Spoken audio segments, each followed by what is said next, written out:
As Killian's follower, Briar had a deep understanding of the Asura realm's terrain. Stephen asked him to hide near the village to monitor the black hole and the tribes, while he checked on the human realm. Like the Asuras, Briar didn't think too highly of humans. But after what Stephen had accomplished these past few days, his impression had changed. The celestial beast had chosen to cooperate with Stephen for a reason. Maybe he saw something in him. "Leave things here to me, Mr. Adams." Stephen crawled out of the tunnel and found an empty area with no one around. He opened a spatial rift with the blade and went inside. The northwestern border and the cultural city were peaceful. Under Jace's command, multiple fortresses had been constructed as an extra line of defense against the invaders. Stephen spotted a few familiar faces he hadn't seen in a while among the teams on patrol. They were members of the Empyrean Circle. Just as he was about to greet them, the black hole expanded, and a familiar aura surged. It was the aura of an Asura at full strength. Stephen had killed the exorcist, but he was one step too late. The flames from the cauldron had burned the silver netting before they were extinguished by the exorcist's deaths. Two commanders from the Blackhorn and Redhorn tribes emerged from the black hole, leading a team of Asuras. The other countries had sent martial artists of varying skill and experience to assist the U.S. in backline projects like construction. They were the first people the Asuras targeted. An abrupt battle broke out on the outskirts of the city. Without the silver netting, the Asuras didn't have to suppress their cultivation anymore. A dense crowd of martial artists rushed past the city gates and joined the battle. Stephen hurried over and met up with Jace in the Leviathan unit. Jace was in battle mode, but he didn't forget his greetings. "You're back, Mr. Adams. The Asuras are launching a full-scale invasion." "It's because I missed the right timing to deal with the exorcists. They destroyed the silver netting. We have to prepare for war." Scotty's representative ordered his subordinates to launch a heavy round of artillery at the Asuras, but their skin was impenetrable. Bodies dropped from the sky. There was a big gap in strength between the martial artists and the Asuras. The Asura commanders led their team to an open space beneath the black hole. Their contemptuous gazes swept the crowd of human cultivators. "If you want to live, then become our captives." The five ascenders from Phantasma Isle never imagined the silver netting would break. Despite their agreement with Stephen, they were hesitant to join the fight. There were wisps of spiritual energy. If they died, their remnant consciousness would disappear. Tristan and Zane were preparing for an all-out conflict. Up until now, the Asuras in their phantom forms didn't pose much of a threat. But without the silver netting, they were too much for regular martial artists to handle. As for the Asuras, they didn't have a concrete battle plan. Their goal was to kill human cultivators opposing them and occupy the realm. When no one gave in to their threat, they attacked again. The Empyrean Circle led their respective teams into battle and launched a fierce attack against the Asuras. The Empyrean Circle were genius martial artists whom Stephen had taught using secret martial arts manuals from aristocratic families. They played a pivotal role in protecting the country. The Leviathan unit's leader had instructed them to assist the troops at the northwestern border against the invasion. Stephen observed the battle from a distance. He noticed that when the Empyrean Circle attacked, the Asura's skin emitted a red glow at the point of contact. It was subtle and easy to miss if he didn't look closely. Killian had told him that in Legends, the lake was the Asura's origins. The red glow was evidence that the Asuras strengthened their bodies in the corrosive blood-red lake. As the Empyrean Circle fought, they gradually led the Asuras away from the clearing. While Stephen was in the Asura realm, Jace had asked the Leviathan unit to bury tens of thousands of mines on the outskirts of the city. The Asuras didn't notice the hidden weapons beneath their feet. They unknowingly stepped on the mines and triggered a series of explosions. The mines contained a special type of corrosive liquid and poisonous powder. It couldn't kill them, but they were distracted by the burning sensation. The Empyrean Circle and their respective teams took advantage of the distraction and attacked them before they could recover. The two Asura's commanders stepped in when their team was forced back. Stephen also joined the battle. This was a good opportunity to test the energy he'd absorbed from Killian against the Asuras themselves. The energy had undergone two conversions. The first time was when Killian consumed the energy inside his body. The second was when Stephen used the watch to convert it into a harmless state. He'd tested the energy in the metallic space, and there was no backlash. Stephen condensed the energy into a phantom beast with 3 heads and 6 arms. At the lake, Davos had shifted his bones into bizarre shapes. Stephen constructed the weapons in the Phantom's hands with that image in mind. The Asura commanders recognized the aura from the manifestation. "Why do you have the Asura King's aura inside you? A human can't possess the Asura bloodline. Are you a hybrid?" "That's none of your business. Just know that the Asura's era will soon be over." Stephen used his inner energy to control the Phantom. It attacked with 6 weapons at once, forcing the commanders to step back. The Asuras who triggered the mine staggered to their feet. Their bodies were contaminated with corrosive liquid and poisonous powder, but the damage they sustained was minimal. Only part of their skin was damaged. The chaotic battle continued as the Asuras and the Empyrean Circle clashed once more. Stephen observed the commanders as they faced off against his phantom. Even when they smashed into the ground and hit it with all kinds of weapons, there was no blood. He summoned the ice dragon and a threadworm. Layers of ice condensed on the commander's skin from the ice dragon's blizzard, and the threadworm swept them off their feet. Stephen followed up with his sword. His strikes left small cuts on their skin. Blood oozed from their wounds. The commanders were stunned. They couldn't remember the last time they were injured. The blood-red lake was the Asura's holy land. They were occasionally soaked in the corrosive water, and the Asura king's power would seep inside them and strengthen their bodies. The process was called baptism. The Asuras weren't that technologically advanced, but even without protective gear, their defenses were top tier. The commanders had soaked in the lake for an extended amount of time. Their skin was tampered from its corrosive properties, and they were sturdier than metal. Surrounding wounds from the human sword were shameful. The next time the threadworm attacked, the commanders didn't bother dodging. They took the hit and slammed their fists against his tail. Stephen was on the threadworm's back, and he sensed a sharp pain radiating from its scales through his spiritual energy. "Are you hurt?" "No, my scales are fine, but their fists hit hard." "Do you have any long-range techniques so you don't get to fight up close?" "Yes, I do." The threadworm opened its mouth and spat out balls of black iron sand. A magnetic stone was at their core. The sand shifted into the form of a human warrior. The commanders shattered the sand with their fists, and a storm of black sand swept the clearing. The threadworms didn't stop there. Soon, the number of warriors created from sand exceeded 100. The other battles weren't going as smoothly as before. The Asuras relied on their defenses to resist most of the attacks. Tristan, Zane, and some of the Empyrean Circle members, like Jace, were the only ones who did any real damage. The rest of the martial artists focused on attacking the black hole with their firepower, but no matter how intense the explosion was, it couldn't be destroyed, nor could they stop the Asuras from crossing over. Every time the commanders destroyed a sand warrior, another one took its place. They changed tactics. They opened their mouths, and a torrent of purple flames enveloped the sand warriors, melting them into molten iron. The magnetic cores burst from the heat. The flames were generated from the Asura realm's unique fire seed. It was powered by blood. Stephen signaled for the threadworms to move back. For some reason, he couldn't absorb the flames. "What is that fire? Did the Killen's core lose its effectiveness?" The Killen's core echoed in his ears, wasting no time to defend itself. "Don't doubt my abilities. The purple flames are powered by the Asura's blood. In a sense, they're artificial. What I control and absorb are the pure flames that exist in nature." Stephen couldn't figure out how to deal with the flames. The ice dragon's blizzard had no effect. The snow and ice evaporated before they could reach the commanders. The purple flames melted the army of sand warriors and then condensed into a flaming barrier on the Asura's skin. The heat radiated across the clearing. The martial artists from other countries shrank back. They'd already lost quite a number of their people. If they kept fighting, they'd be wiped out. They whispered amongst themselves. "Let's find an opportunity to run. We'll be killed if we stay here. We're under military orders from our superiors. We'll be labeled as deserters if we run." None of the commanders from our countries came to the front lines. They all gave the authority to the U.S. They're clearly using us as cannon fodder. Some of the martial artists maintained their rationality. If they abandoned their duty and the U.S. overcame the crisis, their punishment would most likely be a life sentence in their home countries. "We've already fought thousands of rounds. Let's wait a bit longer before making the decision. Sooner or later, either the invaders or the U.S. will be pushed back." The foreign martial artists weren't the only ones feeling pressured. Stephen was too. Everyone had been drawn into battle except for the 5 ascenders from Phantasma Isle. Their group of attractive young men and women stood out like a sore thumb at the top of the clock tower in the city. They were watching the battle with interest and had no intention of helping. Stephen called out to them. "Are you just going to stand there and watch? If we can't hold them back, the entire world will be plunged into war." The Ascenders had left this world a long time ago. The only reason they'd returned was because of the spiritual energy stored in the scrolls. It'd be a shame if Phantasma Isle was defiled when the Asuras took over the human realm, but it wasn't enough to motivate them to help.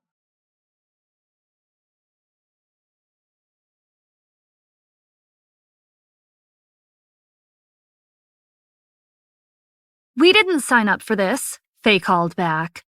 "The human realm has nothing to do with us anymore. This is your responsibility. You should take care of this on your own. The laws of nature encourage the annihilation of weak existences to steer the development of a stronger civilization. She wasn't the only ascender with this mindset. Her companions were of the same mind. Stephen could sense that Tristan and Zane felt the same way. Those who reached the higher realms of cultivation were more detached from the human realm because there were very few people like them. They also understood that they weren't bound to one realm. The universe was vast, and there were more dimensions out there. Tristan and Zane were only helping him because they were friends. The Asura commander snickered.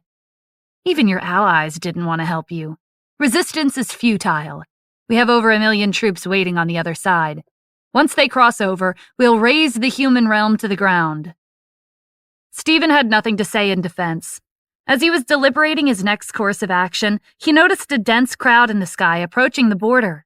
He didn't know who they were, but if they cross over from the black hole, they couldn't be Asuras. Minutes later, the crowd landed and attacked the Asuras. Stephen recognized the leader of the orcs, Amanda. He couldn't understand why they were helping them. Why are you here? Is there a grudge between you and the Asuras? Amanda's explanation was simple. We received a message from the celestial beast. The Asuras are hunting beasts of different realms. Our power is derived from beast, so that makes the Asuras our natural enemy. Killian was in the Myriad Mountains, waiting for the beasts of the Asura realm to show up. At the same time, he was concerned about Stephen's situation. He sensed the existence of the orcs in the human realm and gave them a mission in the form of a dream. The orcs' appearance quickly turned the tides. Killian had granted them a fraction of his power. The orc condensed phantoms of beasts to attack the Asuras. The pain penetrated deep into their bones and into their minds. The commanders were confused as to how the orcs were so strong.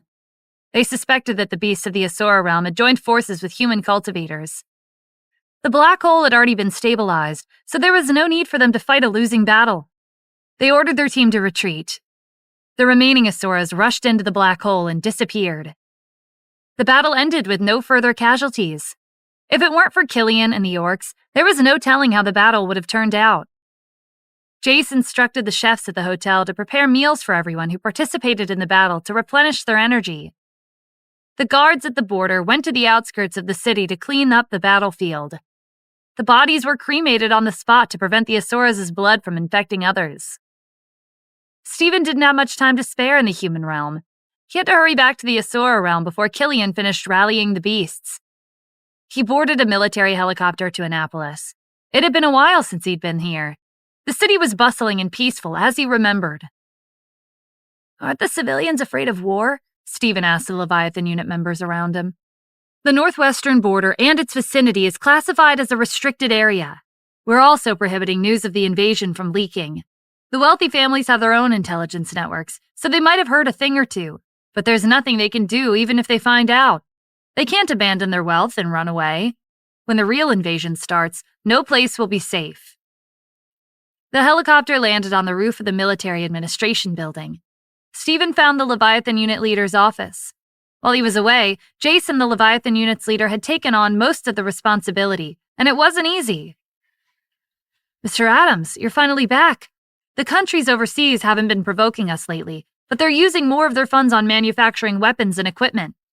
Their officials know that if our northwestern border fails, the invaders will have access to the rest of the world. The Leviathan unit's leader had used the reconnaissance satellites to obtain an aerial map of the military factories from around the world. The influx of workers and steady flow of resources indicated that many of the countries were preparing for war. What's the output of our domestic weapon factories? Stephen asked. Almost 100 tons of weapons and ammunition every day. They're transported to the military bases when they're ready. The research hasn't made any breakthroughs, so they were produced using our latest technology. Stephen was at a loss for where to go from here. The latest bomb was powerful, but it wouldn't be able to instantly kill an Asura at their full strength. The production of weapons and equipment only served to increase the morale and confidence of their own people. I don't know where to find more allies. If this continues, the United States and Scotty's towns by the northwestern border will be wiped out. Actually, a few days ago, the elders and internal members from the 4 ancient martial arts factions came to the city. They volunteered to lend us their help. Why are they so motivated? Stephen asked. Their attitude was the complete opposite of the Ascenders from Phantasma Isle. Maybe they've realized the gravity of the situation. The Asuras are aiming to annihilate every cultivator in our world. If the border falls, the ancient factions will soon follow. In total, there were over 100 martial artists from the Hidden Cloud Temple, Spectre Cemetery, Bloodfiend Valley, and Peach Blossom Moor. They were the core of their factions, and they'd be powerful allies. Stephen and the Leviathan unit's leader went to their hotel to pay them a visit. They found the 4 elders in the dining room and joined them at the table. The martial arts competition took the world by storm, but as soon as it ended, we have another crisis on our hands. This time, losing isn't an option. We heard that things aren't going so well on the front lines. Have you come up with a countermeasure? Stephen revealed the existence of the Celestial Beast. Whether they came out of this alive or dead would depend on Killian.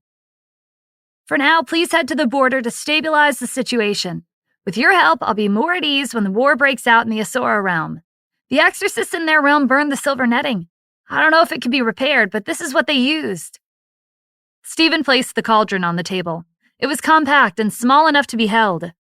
The elders analyzed it using their spiritual energy. There was a tiny flame inside. It flickered on the verge of being extinguished. Without the exorcists maintaining it, the cauldron would soon lose its function. The elders infused their inner energy into the cauldron, hoping it would fuel the flame and keep it burning. Exorcists had the ability to nullify energy, and the cauldron had a similar feature. The flame flickered, and the elders' inner energy disappeared. The Hidden Cloud Temple's elder placed the cauldron back on the table. We've never seen anything like this before. It's hard to say if it's possible to repair the silver netting. It's okay. I don't need an answer right away, Stephen said. You can take your time researching it. There are 5 Ascenders at the border. We're not on good terms. Can you try asking them about the cauldron in my stead? They're not that polite. I hope you don't mind. The elders were ecstatic. There are still Ascenders in our era? Receiving guidance was beneficial to every martial artist.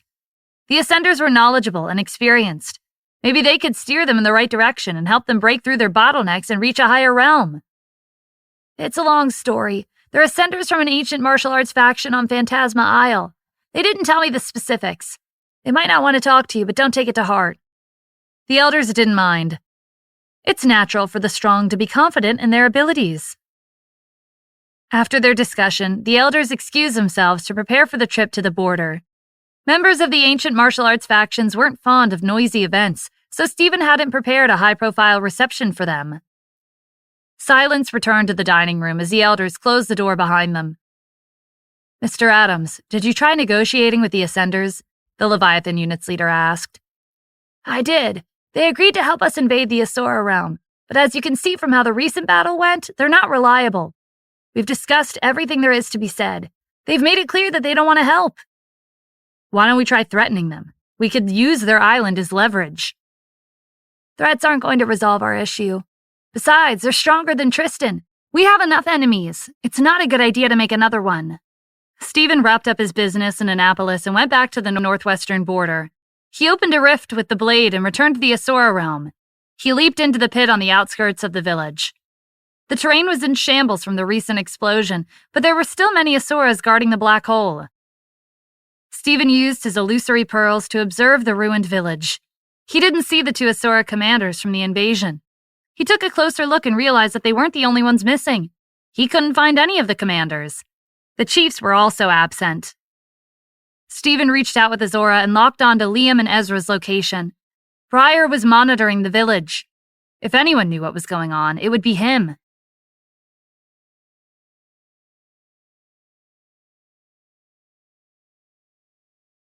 "100 miles north of the village beneath the black hole was another village with a larger population.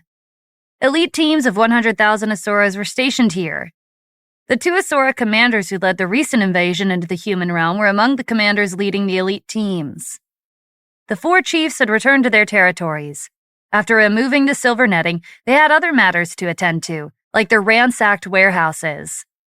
Tardador was furious as he inspected an empty warehouse. This has happened more than once. I should send these useless guards to the human realm as sacrifices. The elder tried to calm him down. The beasts we captured started escaping at around the same time our warehouses were robbed. This could be a conspiracy. After Killian issued an order to the beasts of the Asura realm, they began to take action. The beasts captured by the tribes were no exception. They'd been oppressed for a long time.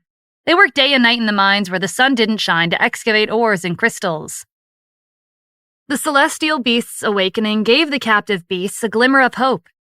Riots in the mine shaft were taking place across the 4 tribes' territories. "We could try to perform a divination at the lake and ask the Asura king for guidance," the elder said. Tardador agreed and sent his subordinates to the lake to set up an altar for the divination on the shore. The other 3 chiefs had the same idea. Many of their warehouses had been emptied, and their minds were thrown into chaos. Their invasions in the human realm weren't going so well, and they'd lost quite a number of people.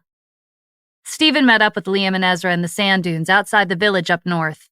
It was the best cover that they could find, and it provided a full view of the Asura's movements. "The chiefs aren't here, and the only people left are their troops. Isn't this our best chance to attack?" Briar interrupted.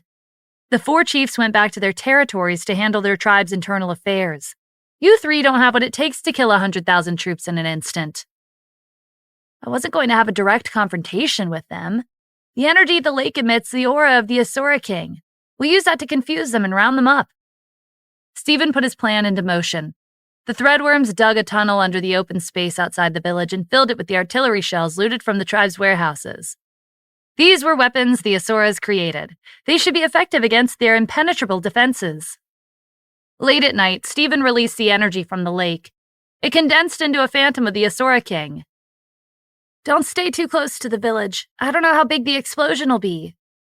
"It's too dangerous," Ezra said worriedly. "Leave the rest to me.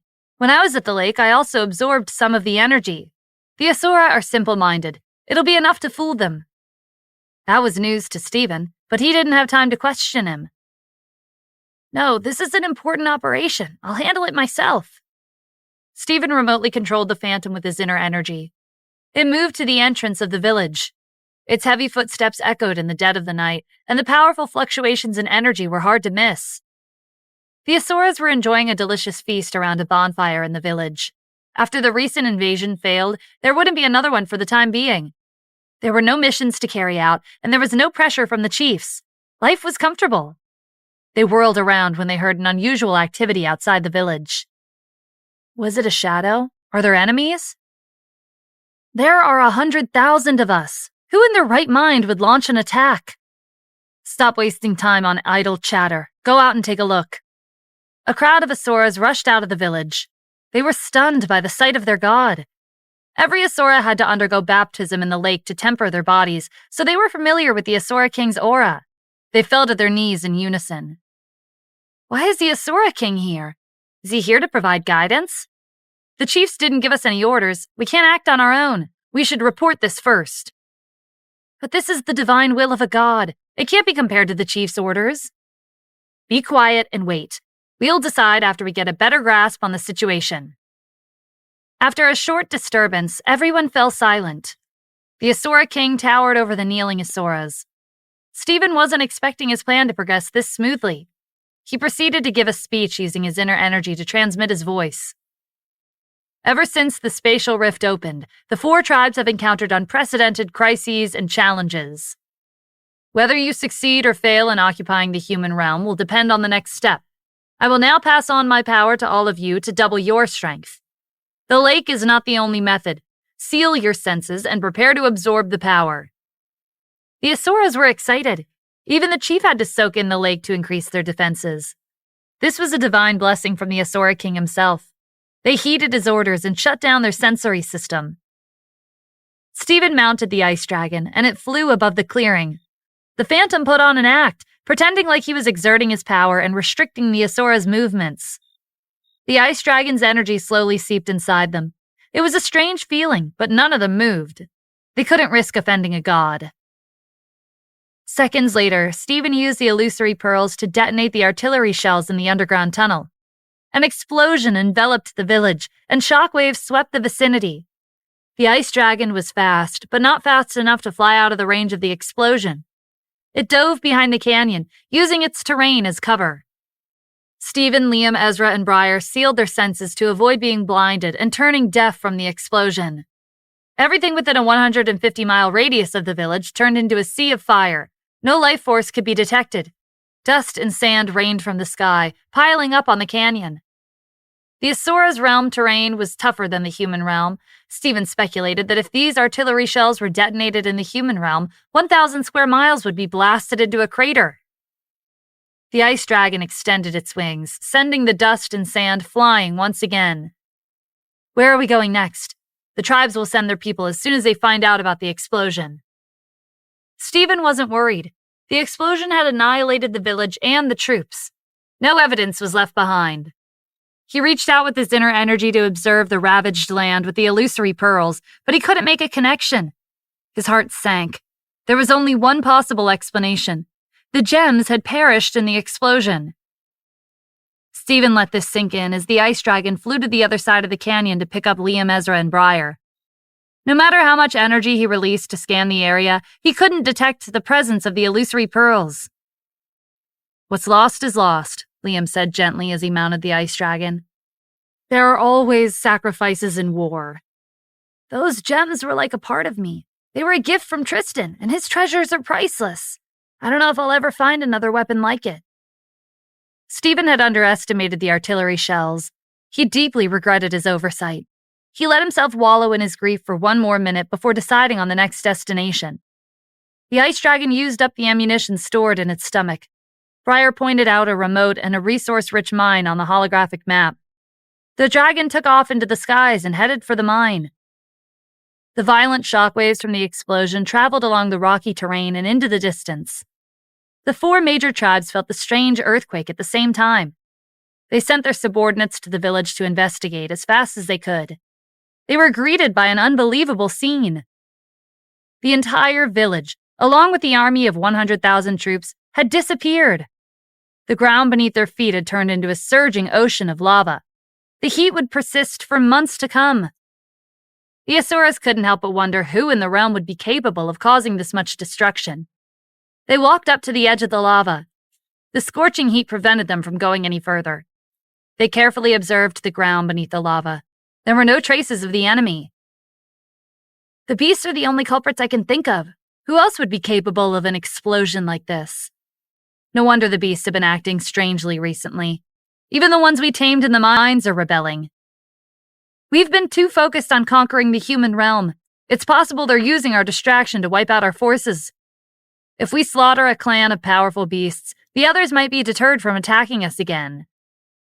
While the captains were discussing in low voices, the rest of the team searched for survivors from the air. It was a futile operation. 3 hours later, they came back with disappointed looks on their faces. The army stationed at the village had fallen. They had to report this to the tribes as soon as possible. The chiefs were at the lake, preparing for a divination. This was their chance to ask the Asura king to help them find the culprit. The 4 chiefs stood by the newly constructed altar by the shore of the blood-red lake. They chanted in a low hum. There was no effect. The water in the lake was calm without a single ripple. Their divination wasn't working. Were they not being sincere enough? While they were speculating, bubbles rose to the surface of the water. A skeleton emerged from the waves and staggered to shore. The 4 chiefs stood in a line to welcome Davos. "Our divinations aren't working as they should. Did something happen?" "The celestial beast recently led his followers here and absorbed the energy from the lake. The power of a god can't be restored in such a short amount of time. We have to wait for the lake to produce more divine energy before it returns to its original state." Tension filled the air. The lake was the Asora's holy land, but it had been defiled. Not to mention, after thousands of years, the celestial beast had awakened once more. This was a great challenge to the realm. "Is the celestial beast that powerful?" Tartador asked. "He wasn't fully awakened when he came here, so I managed to force him back. But he's not our only enemy. His followers were human." The chiefs couldn't believe their ears. There were numerous teams on patrol beneath the black hole. When would human cultivators have had the chance to slip past them? "Are you perhaps mistaken?" Tartador asked tentatively. "It's possible that this is one of the celestial beast's tricks." "Are you doubting my judgment?" Davos demanded. The chief shrank back, intimidated by his aura. Davos was a famous commander back in the day. He'd received his position based on his strength and number of victories on the battlefield. It wasn't easy to become the chief of a tribe either, but there was a fundamental difference in strength between them and an ancient commander.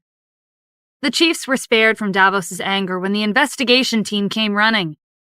The entire village was erased from the map, including the army. There are no survivors. Davos interjected before the chiefs could panic. Everyone calm down. There aren't that many people who can destroy a whole village. The celestial beast is behind this. Beasts have been flocking to the Myriad Mountains recently. I suspect the celestial beast is hiding in the mountains and gathering an army. Kagan felt like it was time for a change in their strategy. The spatial rift has been stabilized. We can invade the human realm whenever we want. We should prioritize resolving our realm's issues before we do anything else. The chiefs didn't respond, but Kagan knew they didn't agree. He tried to convince them again. You can continue to wage war against the humans, but how do you know for sure which tribe the celestial beast will target first? While you're laying siege to the human realm, your tribe could be annihilated behind your back. The 4 major tribes had many towns and villages. If the celestial beast had really awakened, he could easily demolish a tribe on his own. Drake quickly supported Kagan. We need to work together and kill the celestial beast. The human realm isn't going anywhere. We can always invade after we resolve the crisis. Tardador and Spence were convinced. After coming to a unanimous decision, their gazes shifted to Davos. The divination had failed. Without the Asura King's guidance, he was the only one they could turn to for help. Davos was buried in the lake after his death, and his bones had been refined and tempered by the water. The lake was a sacred place created by the Asura King, and he was the guardian. He couldn't abandon his duties. Davos pondered for a moment before gesturing towards the lake. 20 eerie skeletons crawled out of the mud on the shore. These are the fallen warriors from ancient times. They'll lend you a hand. The chiefs gratefully accepted Davos's gift and returned to their respective tribes to assemble an army to invade the Myriad Mountains.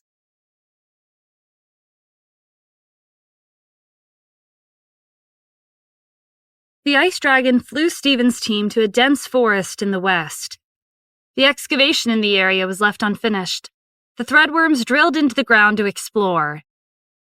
Liam and Ezra searched the forest. There were no Asuras around. Mr. Adams, the mine is abandoned. Stephen peered into the bottomless pit. A metallic luster glinted in the sunlight, a sign that ores and crystals were in the depths. The 4 tribes are greedy. They wouldn't give up a mine for no reason. Most of the captives and beasts have run away, Briar said.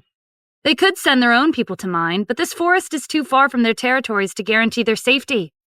They're waiting until things settle down before sending their people here. Based on preliminary estimates, there are 200,000 tons of ore and crystal in the mine. Most of them have fire and lightning attributes. They're ideal for producing weapons and ammunition. Stephen, Liam, and Ezra exchanged glances before looking back at Briar with expectations in their eyes. As a devoted follower of the celestial beast, he'd been staying in the Asura realm for countless years. He knew a lot more than they did. Briar cleared his throat awkwardly. Forging weapons and ammunition isn't as easy as it sounds. You need a team of workers and machinery. Do the tribes have a specialized weapon production factory? The Asuras don't seem like they're good at manual labor. Stephen acknowledged the Asura's strength in combat, but they were brutes with well-developed limbs and simple-minded brains. Production and processing of weapons and ammunition required patience and attention to detail. There's a special species that lives underground. They call themselves dwarves. Most of them are only a few feet tall, but they have a talent for forging and working with metal. They hid underground to avoid being targeted, but they couldn't escape the Asuras. How do we contact them? Stephen asked. We need to turn these ores and crystals into weapons. If news of our presence in an abandoned mine spreads to the tribes, they'll send a team to get rid of us. This was a sensitive time, and Briar was concerned about drawing attention to themselves. It would complicate things. Having weapons and ammunition on our side will give us a better fighting chance, Stephen insisted. He was determined, and Briar had no choice but to go along with it. It's not a guarantee, but we could try running into the dwarves if we find a water source near the mine. The ice dragon flew into the sky and found a stream 20 miles to the north. Bodies of water were like oases in hot and dry climates like the Asura realm.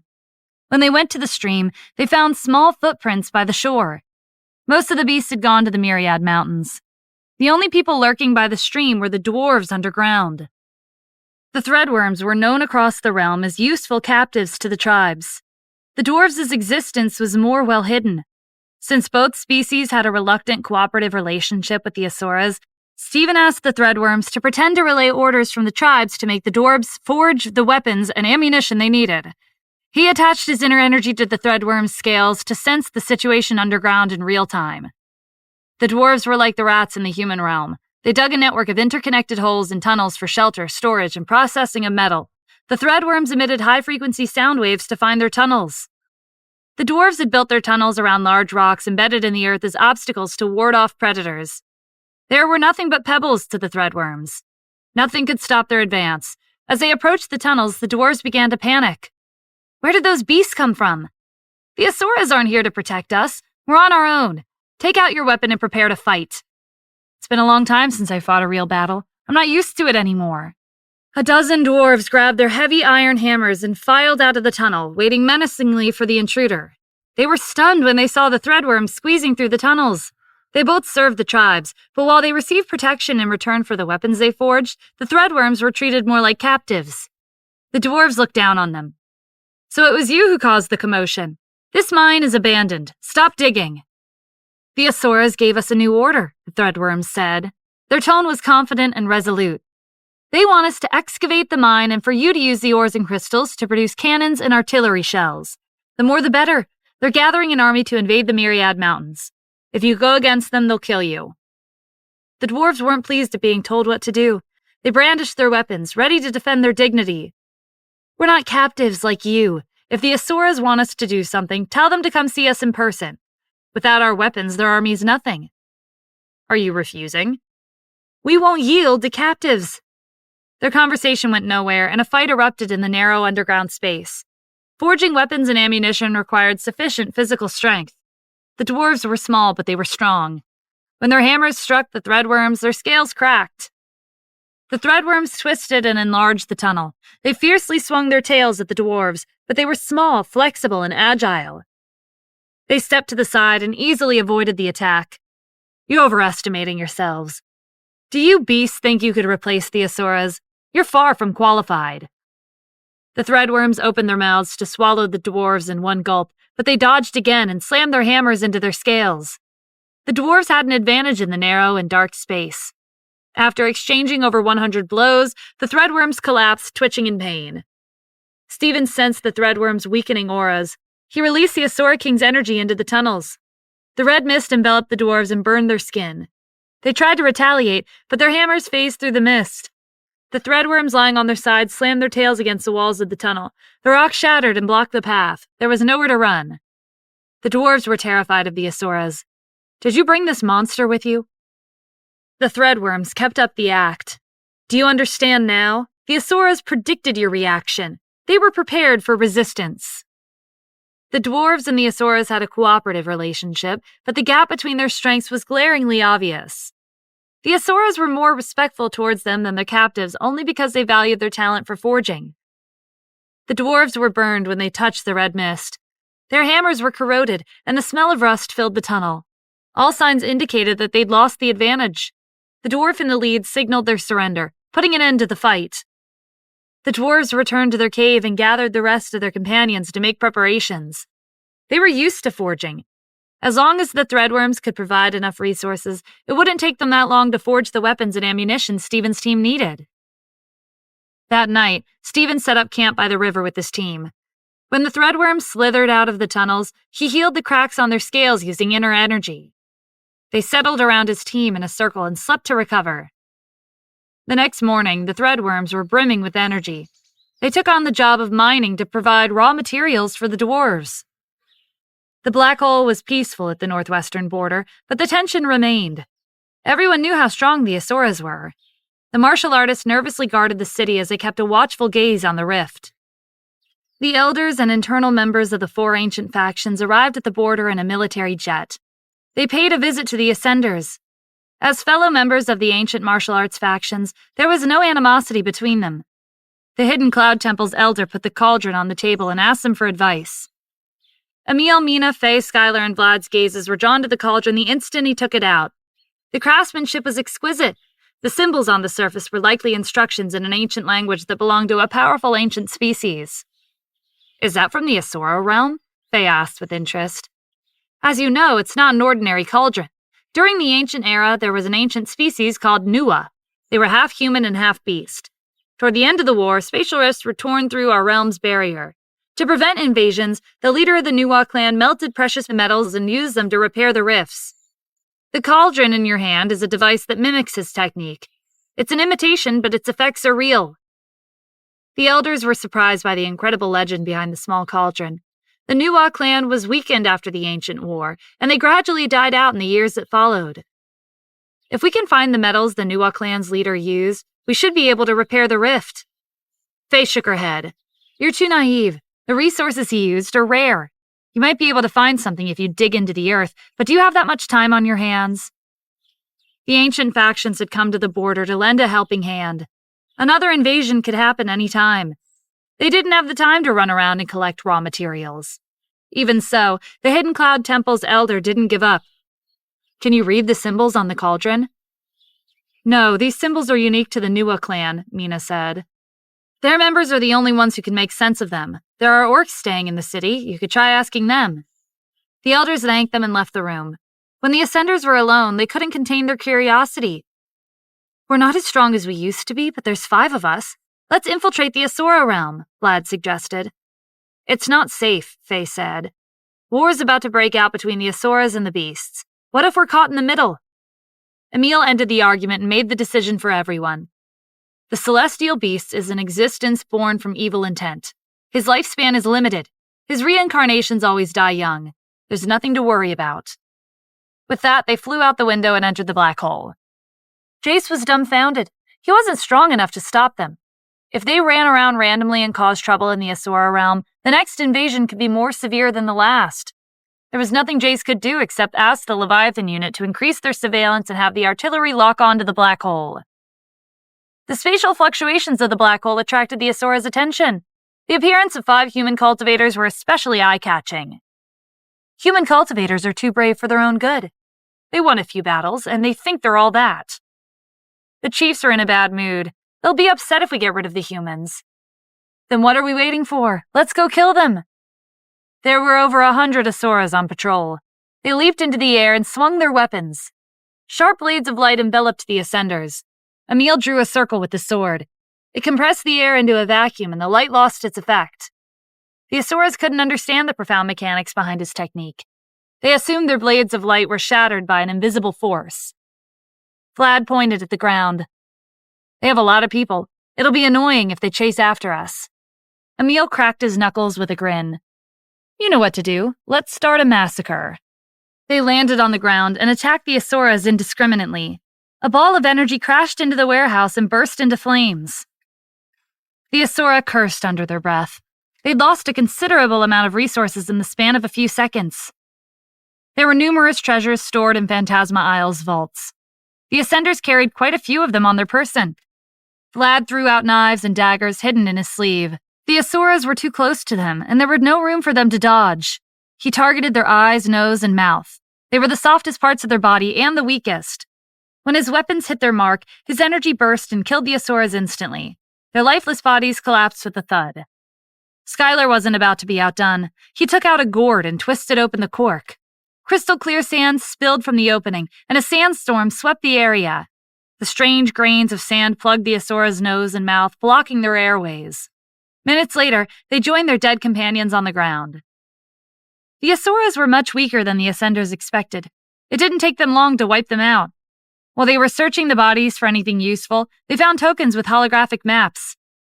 Emil pointed at the Myriad Mountains. According to Stephen, this was where the celestial beast was gathering an army. "Want to check it out?" "What's so interesting about war?" Vlad said. "We don't care what happens to the other side. It'll be a waste of time." "Then where do you want to go?" "I heard there's a sacred lake in this realm. The Asura King created it. There has to be a big secret behind it."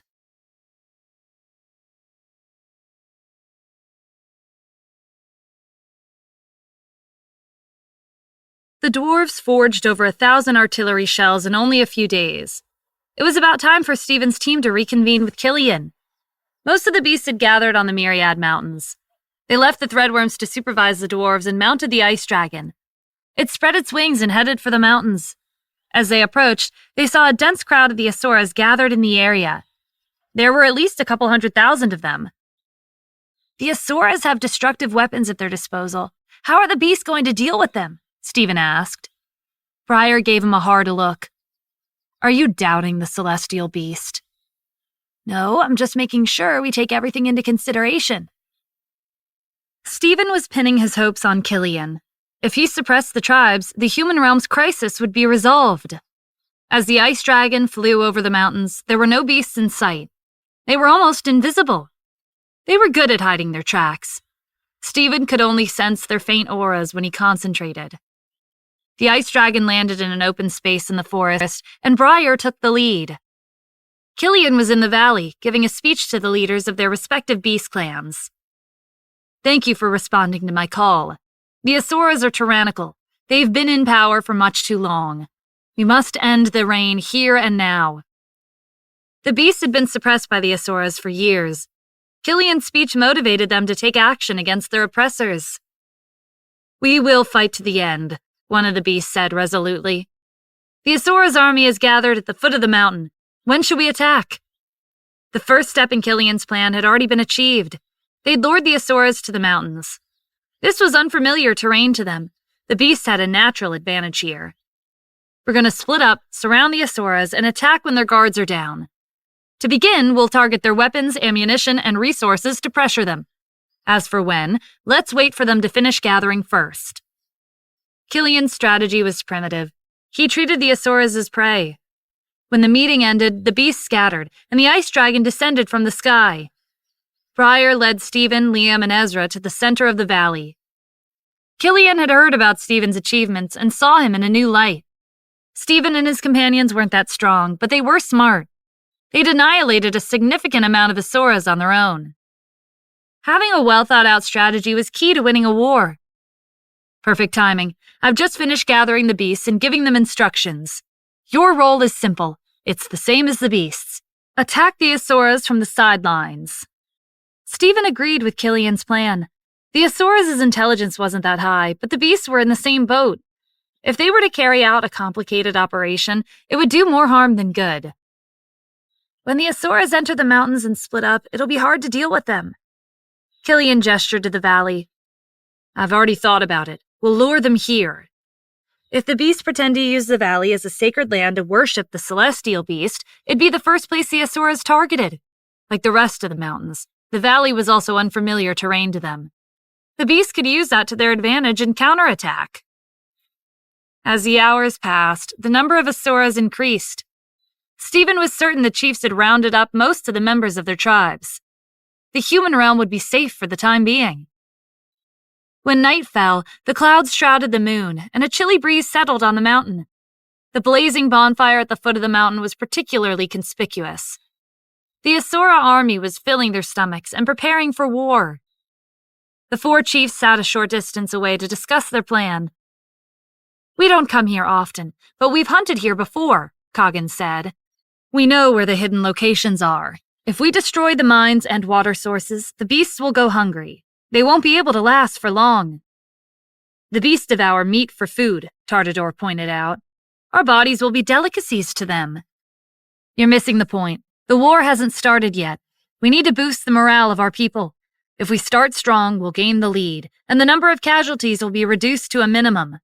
The three chiefs didn't know where Coggin's confidence came from, but they didn't have a better idea, so they followed his lead. Late into the night, the Asuras had eaten their fill, and their physical condition was at their peak. The teams they'd sent out on patrol came back in a hurry. There are traces of beasts in the forest. They're fast and unpredictable. It won't be easy to fight them in their territory. Animals are cowardly, Coggin said. At least they've saved us the trouble of tracking them down. He gave the order to attack, and the cannons bombarded the mountains. Flames dispersed the darkness and ignited the forest.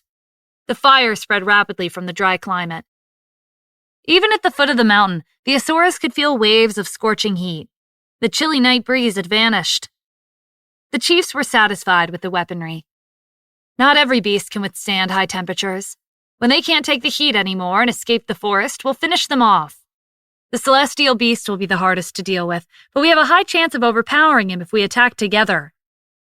The celestial beast awakened once every tens of thousands of years, but the Asura chiefs were replaced every few hundred years.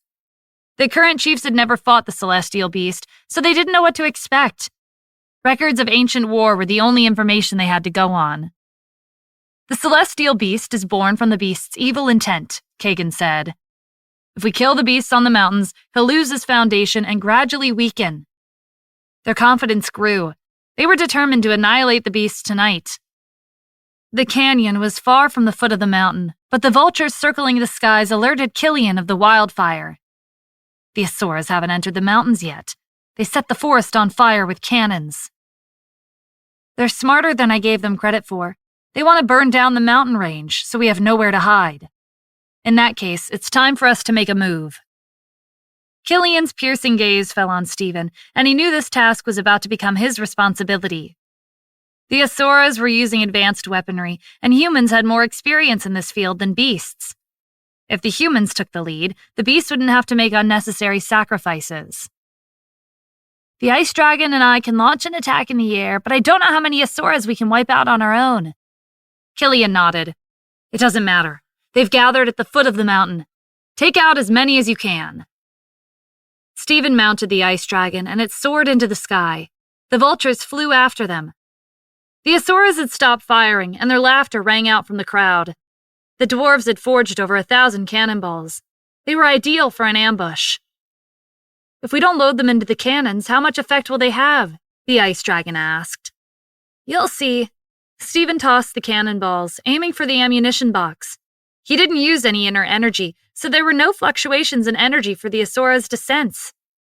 The disaster was upon them before they realized what was happening. An explosion erupted at the center of the crowd. The cannons nearby were also detonated. The attack was too sudden to have come from the ground. The enemy had to be in the sky. The chiefs looked up, and sure enough, they saw a silhouette of a dragon among the clouds. The dragon had ammunition, which meant that it was the culprit behind the robberies of their warehouses. The chiefs were outraged by new and old grudges. They ordered their subordinates to kill the dragon immediately. The vultures swooped down and faced their weapons with the sharp teeth and claws. It was risky to engage in a head-on battle when the ice dragon was the Asura's target. Stephen told the ice dragon to separate itself from the fight. As they were descending, he noticed a group of familiar faces on the mountain path. It was the two elders and their team of internal members from Tempest Citadel. The ice dragon changed course and landed in front of them. Stephen eyed the elders suspiciously. Why are you here? This is a dangerous place. What are you trying to gain? The elders took his hostility in stride. There seems to be a misunderstanding between us. Our goal has always been to protect the human realm's seal. We sometimes resort to extreme methods, but it's for the greater good. Tempest Citadel ambushed the Ascenders and stole their cultivation. No one knew exactly what they did with it. According to Tristan, they were creating an unimaginable existence using the Ascender's power. The elders made it sound like they stood on the side of justice, but the words of idealists couldn't be trusted. I don't care about your hypocrisy, Stephen said. When the crisis is resolved, many people will be coming after your faction. The elders laughed. The only people worth mentioning are those 5 Ascenders. Your 2 friends use techniques from ancient times, but they're not enough to pose a threat. Let's set that aside for now. You've seen what our techniques can do. They trigger fluctuations in space. If we find the strongest point in our realm with the most energy, it'll be easier for us to set up an array and compress the black hole. The elders' plan was as baseless as their ideals, but from their expression, Stephen didn't think they were joking. When he didn't say anything, the elders added, Your martial arts techniques improve your cultivation, but Tempest Citadel's techniques defend the human realm. You should at least understand our righteous intentions. Stephen waved his hand dismissively. Whatever you say. Leave and do what you need to do. The elders called out to him before the ice dragon could take off. You should give us some directions before you go. Stephen activated the token and showed them the holographic map. There's a lake at the center of the 4 major tribes. The Asura King created this realm, and his divine energy resides in the lake. If you use his energy to set up an array, there could be a backlash. There's also an Asura guarding the lake. It's up to you if you want to take the risk. The elders and their team brushed off his warnings and headed for the lake. The flames on the mountain burned brightly. Tonight would be a sleepless night for everyone. Stephen looked up at the sky. The vultures and the Asura were still going at it. The vultures had the advantage in the air, and they were agile. The Asuras were having a hard time taking them down. Should we go back to the canyon? The ice dragon asked. No, I don't want to be assigned any more risky tasks. Let's find a vantage point halfway up the mountain. Another fight will break out at dawn. We'll see how things play out before deciding where to go from here. Killian had many elite beasts on his side. It wouldn't be too late for Stephen and his team to show themselves once the initial battles were over.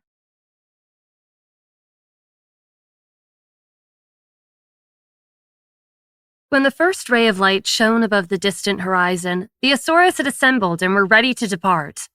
They'd lost a lot of weapons and ammunition from the bombing last night. From here on out, they only had their swords to rely on. The Asuras scouted ahead, came back to report. There's a canyon 250 miles to the west. The beasts are gathering there. Then that's our first destination, Kagan said. We'll wipe out the beasts in one fell swoop. Tartador, Spence, and Drake were hesitant. If they rashly rushed into enemy territory and things took a turn for the worse, they would be trapped there. Why don't we wait for the beasts to leave the mountains? It'll take too much time, Kagan argued. Our army is large. We'll use up our resources by then. The beasts have an endless supply of food in the mountains. Aside from the weaker ones, most of them won't be leaving anytime soon. The Asuras surged into the mountain range. Their actions were within Killian's expectations. At this time, he was analyzing a map of the Myriad Mountains and assigning the beasts their roles. The poisonous beasts, like centipedes, scorpions, and snakes, would wait halfway up the mountain and disrupt the Asura's formation. The wolves, tigers, leopards, and jackals would move in groups and attack the Asuras who were alone. The vultures and eagles would monitor the Asura's movements and attack when the time was right. There were many types of beasts on the mountain, and the number of possible formations was just as numerous. The leaders of the beast clans acknowledged Killian's order and left to get it done. The paths on the mountain were connected, but not all of them led to the canyon. As the Asuras trekked up the mountain, the sun began to dim, but they didn't slow down. When they reached a certain point, the forest began to emit a faint miasma. The plants in the area secreted a poisonous liquid. When it evaporated from the sun, it turned into a dense cloud of miasma. The Asuras were resistant to most toxins. They ignored the mist and continued walking. As time passed, the commanders noticed that something wasn't right. They recognized the crooked tree, the rocks stacked on the side of the road, and the foul puddle. They'd passed by them more than 3 times. They were going in circles. The chiefs reached out with their inner energy to sense for anything unusual, but there was no feedback. Their energy was swallowed into a vast ocean of nothingness. They suspected they were caught in an array that triggered illusions. 2 Asura commanders rushed into the air to scan their surroundings. The miasma was too dense to see anything past the forest. They swung their weapons to disperse the mist, but it wasn't effective. A faint rustling sound echoed from the trees. Poisonous creatures like insects, rats, snakes, and many others surged towards the Asuras like a tidal wave. The Asuras were resistant to poison, but the horde was overwhelming. The creatures crawled over their bodies and bit through their softest parts to invade their insides. They ate the tissue around the skull. A group of Asuras dropped dead. The Golden Horn Tribe's commander unleashed a burst of flames at the horde. If I knew this was going to happen, I would have killed them all while I was hunting. It's too late to complain now, another commander said. Do everything you can to stop them from getting close. Weapons like swords, blades, and sabers weren't that effective. The poisonous creatures were small and fast. There were too many of them to deal with at once. As the fight went on, the miasma gradually dispersed. Stephen observed from a cliff with the ice dragon, Liam, and Ezra. Killian has all sorts of beasts under his command. The smaller beasts attack in hordes. They're overwhelming the Asuras. Aren't you worried about the celestial beast invading the human realm after he overthrows the Asuras? the ice dragon asked. He's an existence born from the beast's primal instincts to fight and kill. This concern had crossed Stephen's mind before he met Killian. Despite his origins, Killian was rational and stable. He had the instincts of a beast, but he wasn't blindly bloodthirsty. His goal was to overthrow the beast suppressors in the Asura realm and give them a better life. There were also beasts in the human realm, but there were fewer of them, and most of their whereabouts were unknown. They lived in mountains and forests, away from the hustle and bustle of civilization. It had been thousands of years, and the beasts had never attempted to overthrow the humans. Some of the beasts have developed intelligence, but they haven't evolved into a civilization. The different beast clans are usually independent and live in isolation. They're unified under Killian's leadership because they have a common enemy. The beasts aren't the same as the Asuras. They're not interested in the human realm civilization. Even if our natural habitats are enticing, it won't be a problem if we take some of them with us. For the time being, they're not a threat. As for how things will change in the future, we'll just have to see. Liam's gaze never once left the battlefield. The nine-tailed fox's array is doing a good job of confusing the Asuras. Should we loot their weapons while they're distracted? Only the chief's weapons and equipment would be valuable, Stephen said. The rest will be more useful for the threadworms as food. The threadworms crowded Stephen's space and nudged him, almost knocking him off his feet. They seemed happy with this arrangement. The forest quieted down after some time.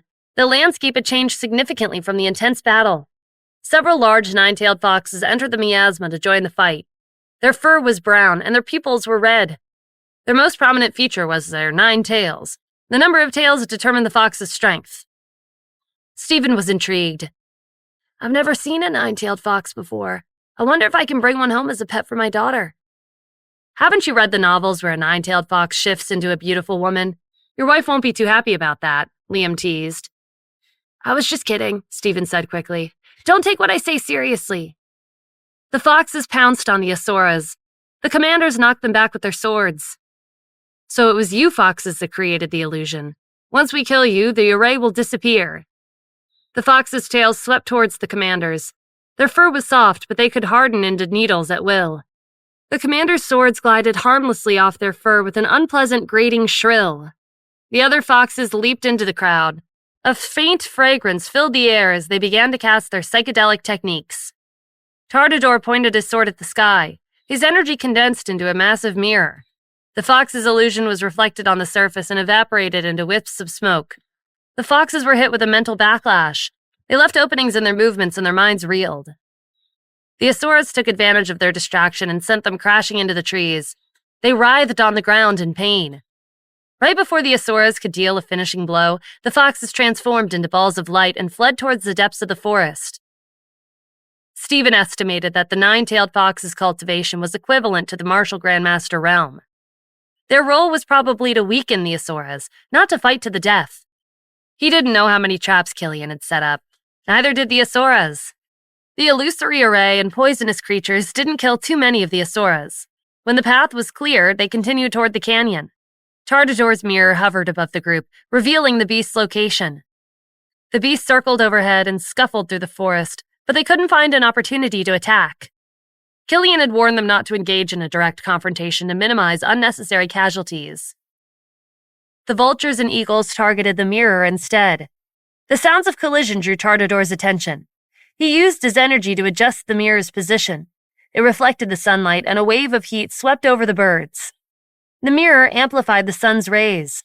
The high temperature was too much for them. They scattered and fled. But the mirror was massive, and its reflection covered a wide range. The beasts couldn't exceed the speed of light. Clusters of dead vultures and eagles fell from the sky. Their aerial attack was a complete failure. Killian was at the canyon, listening to a report of the front lines. Casualties were unavoidable in war. Most of the beasts were lying in ambush near the entrance of the canyon. What if the Asuras decide to turn back before reaching the canyon? One of the beasts asked. Victory is right in front of them, Killian replied. I don't believe the chiefs are that cowardly. 2 hours later, the Asura's army came into view. Wolves and lions were waiting at the entrance. Both sides paused and eyed each other warily. Kagan walked in front of the crowd. Where is the celestial beast? Tell him to come out and stop hiding. The beasts ignored his question. Today we'll decide the true ruler of the Asura realm really is. The Asaurus sneered and hurled insults. In terms of momentum, they far surpassed the beasts. Killian's mount descended from the sky, and he took the stage. "You're finally here. This canyon will be your grave." The chiefs reached out with their aura to analyze the celestial beast's spiritual energy. They sensed a mass burning with murderous intent, but it was hard to tell how much power it contained. "Did you just awaken? You don't know who you're messing with. Beasts are a worthless existence. They're only useful as food or manual labor. You should be honored that we're giving them a purpose." Killian didn't have a reaction to their provocation. "Let's continue. This war won't end until one side is wiped out." The canyon shook, and jagged cracks ran along the ground. Bones rose from the depths and assembled into a curved blade. The stronger a beast was when it was alive, the more powerful the weapons forged from its bones would be. The celestial beast was the only one with the right to command the bones. No one else had the courage to be disrespectful to the remains of a powerful demonic beast. The scimitar tore through the crowd of Asuras, drawing blood without stopping. It contained the consciousness of numerous deceased beasts. The lions and wolves took advantage of the chaos to begin their hunt. They targeted the Asuras that separated from the crowd. Stephen materialized the blade he used to open spatial rifts. It was also forged from the bones of beasts. He infused his inner energy into it to compare to the scimitar. "This blade is more profound than Killian's. The treasures in Phantasma Isle's vault really do live up to their name." "Your blade opens spatial rifts," Liam said. "I wonder how many beasts had to die to forge it. Killian's scimitar is powerful too. It's making quick work of the Asuras. Their defenses are useless." "It's a battle between the Asura King's inheritance and the beast's inheritance. They've been at odds for 1,000 years. We'll find out who's stronger after this battle." Hordes of beasts rushed out of the canyon. Rhinos, mammoths, pythons, and apes. There were even rare beasts like phoenixes and dragons. Killian had set up an array that covered the canyon. When his scimitar left deep gashes on the Asura's skin, their blood seeped into the soil and fueled the array. Flames with their own consciousness came to life from the energy inside the blood. They targeted the Asura's wounds and ignited their blood, setting them on fire and burning them to a crisp. Stephen was impressed. "Killian's strategy is brilliant, and his array is a high-end technique. Where did he learn this from? The other beasts fight in primitive ways. I've never heard of a beast setting up complex formations." The threadworms were settled around Stephen's team, watching the battle from a distance. They couldn't help but interject. As fellow beasts, they felt compelled to stand up for Killian. "Mr. Adams, the celestial beast isn't a wild animal with no intelligence. He's a unique life form. He gains knowledge and experience with every reincarnation. In other words, he remembers his previous lives in great detail. It's not surprising that he has knowledge of arrays and used his experience to devise this formation." Stephen nodded in understanding. He'd made the right choice to stand on Killian's side. The Asuras were reaching their limit. The four chiefs had a dark expression on their faces. They stared Killian down, and he did the same. They kept a close eye on each other. In a battle of superior beings, one mistake could cost them their life. It was almost time, and Briar relayed the message to retreat to the leaders of the beast clans. "Lure them into the valley, but do it naturally. Don't give anything away." "The chiefs are cautious. They might not follow us." "It doesn't matter. If they stay here, they'll have to survive in the wilderness. Most of their supplies and weapons are gone. They don't have many options to choose from." The valley was narrow and deep. Rivers ran across its terrain, and the foliage was made up of poisonous vegetation. As the beasts fought, they slowly backed up and disappeared into the valley. Killian himself had vanished into the canyon. It was obvious the beasts were retreating. Spence had an ominous feeling. The battle wasn't close to ending. Why did they leave? The canyon is a complicated battlefield. They might have set up a trap in the valley. Tardador glanced back at the remainder of the army. "We're out of weapons and our supplies are almost used up. We should follow them." Kagan agreed. "If we wait for them to come back, we'll have to spend the night in the forest and hunt for food. They're familiar with the terrain. They'll use the darkness as their cover and attack us when we're least expecting it."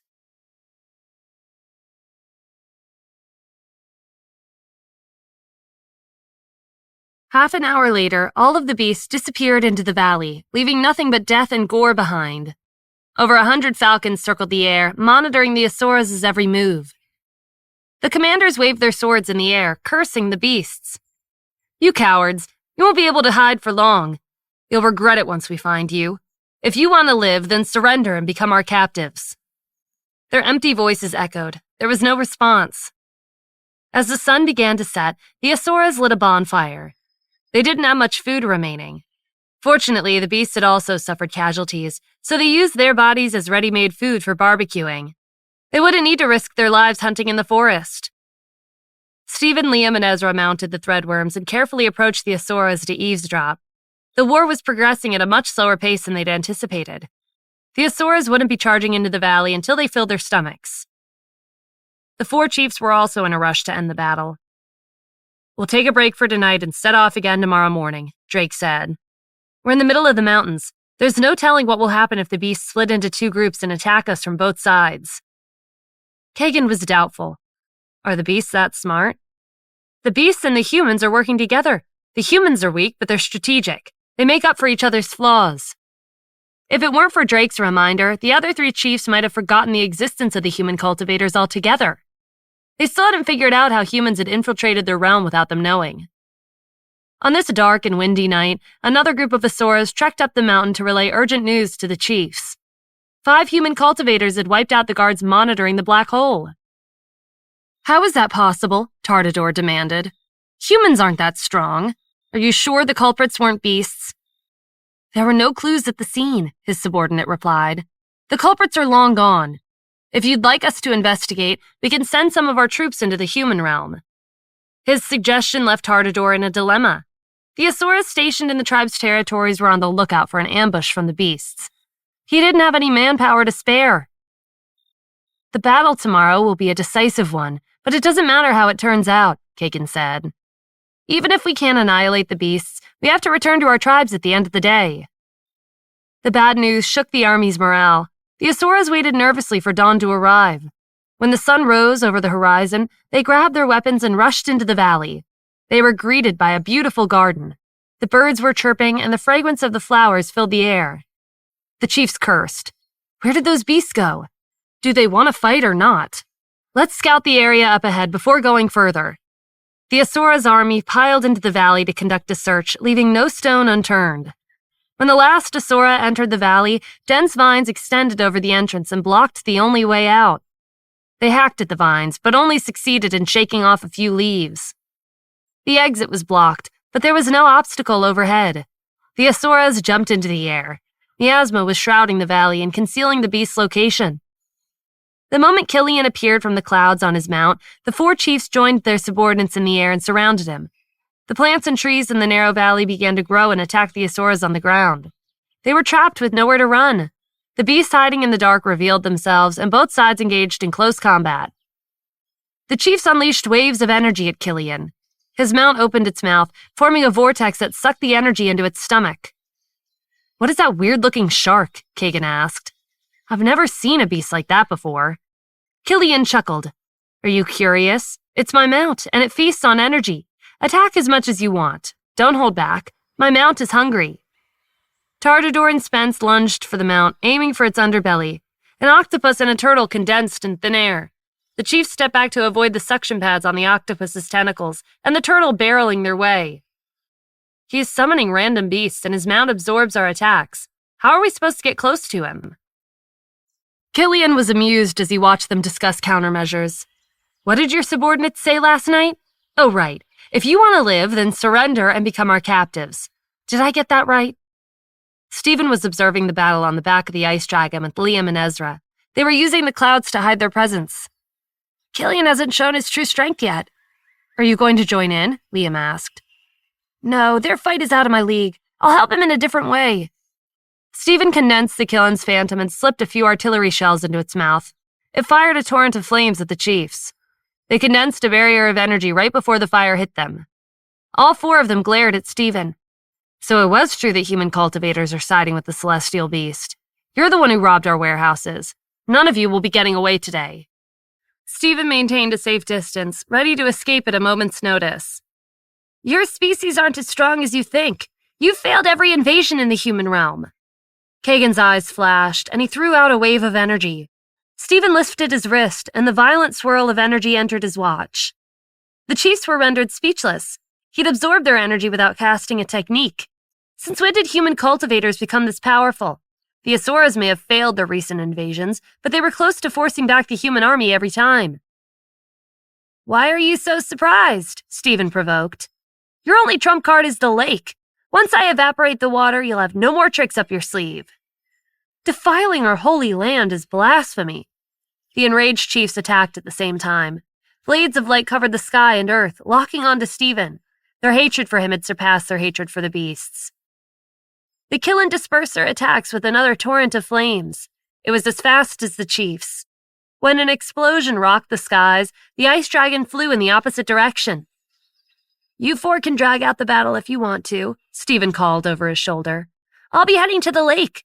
By the time you finish, your holy land will be turned into a barren wasteland. The chiefs watched him go. Rage welled up inside them. They forced themselves to swallow their anger and focused on Killian again. Davos was at the lake. He would take care of the human cultivators for them. Their priority was to wrap this up and head back to the tribes. The battle continued, but Stephen didn't look back. He'd played his part and fueled the fire. Hopefully, the pressure would help speed up the fight. Last night, Stephen had heard the tribes talking about 5 human cultivators infiltrating the Asura realm. He knew right away that they were the 5 Ascenders. The realm was big, but there weren't that many interesting places to sightsee. There was a high chance that they went to the lake. The group from Tempest Citadel was also on their way there. He had to head over and keep an eye on them in case things got out of hand. The ice dragon flew over the canyon. The Asuras on the ground hadn't forgotten the culprit that destroyed the weapons and ammunition. Unfortunately, their hands were full. The beasts were relentless. The most the Asuras could do was glare at the ice dragon. The ice dragon flew at a high speed and reached the lake within an hour. The Ascenders and Tempest Citadel had joined forces to fight the skeletons. Stephen watched the battle from afar with Liam and Ezra. He was well aware of his own limitations. He was weaker than Killian, the chiefs, the Ascenders, the Tempest Citadel, and the skeletons. If he recklessly joined either fight, he would throw off his allies' momentum. A single distraction could lead to unexpected deaths. In this war, he was almost a spectator. Davos was leading a group of skeletons.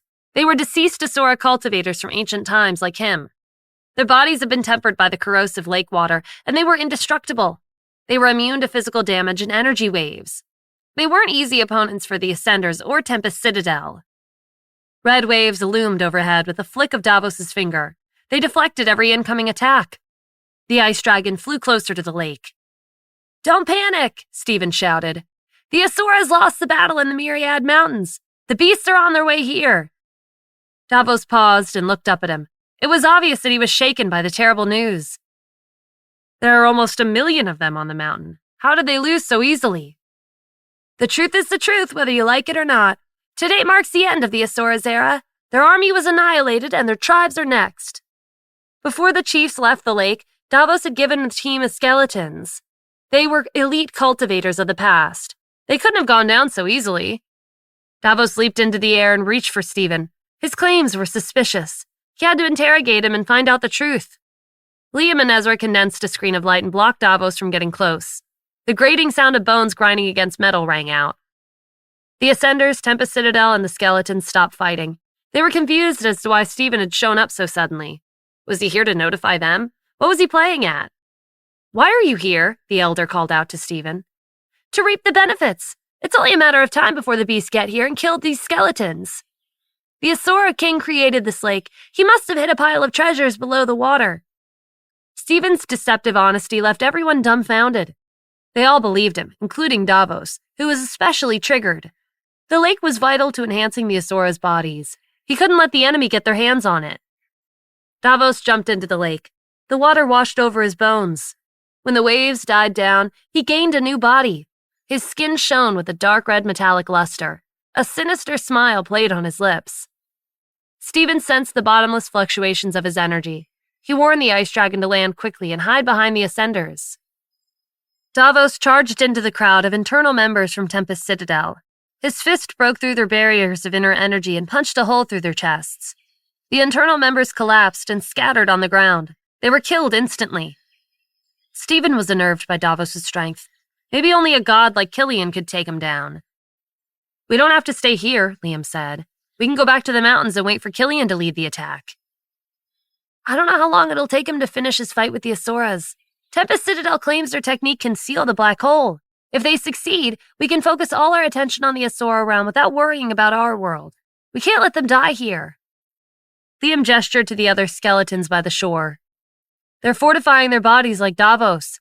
If we stay here, they'll kill us all. Tempest Citadel's elders condensed a phantom of a crow to push back the skeletons. The 5 Ascenders also leapt into battle. They didn't care what happened to Tempest Citadel. They were more interested in what Stephen had said. Were there really treasures buried beneath the lake? They had to find out. Vlad drew an arc with his sword, and cherry blossom petals rained from the sky. Their sharp edges sliced the skeleton's bones. Mira condensed her unique phantom, a snake with shimmering scales draped over her shoulders. Her gaze fell on Davos. His skin began to turn to stone, but the transformation stopped as abruptly as it had started.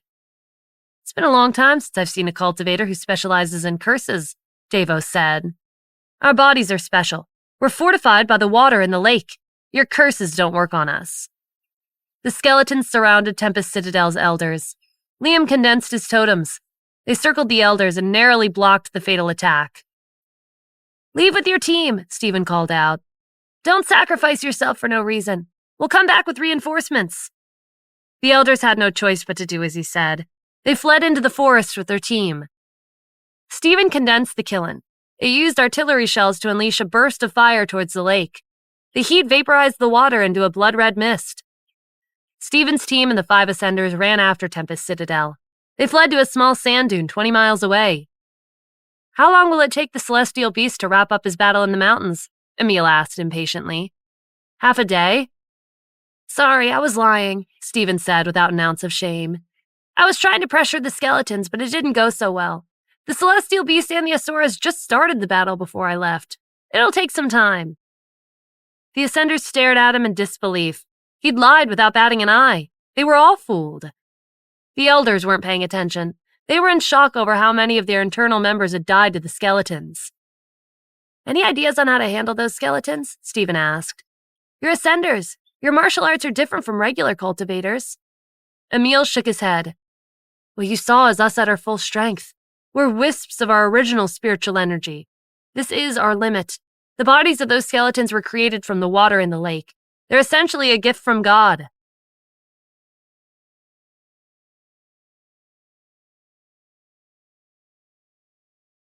The Ascenders were content with guarding Phantasma Isle, but now that they'd returned to the world above the ocean, they didn't want to go back. They had desires like regular martial artists. Their real bodies had left the human realm already. They couldn't regain their original strength, but they wanted to get as close as possible. Vlad regretted his life choices.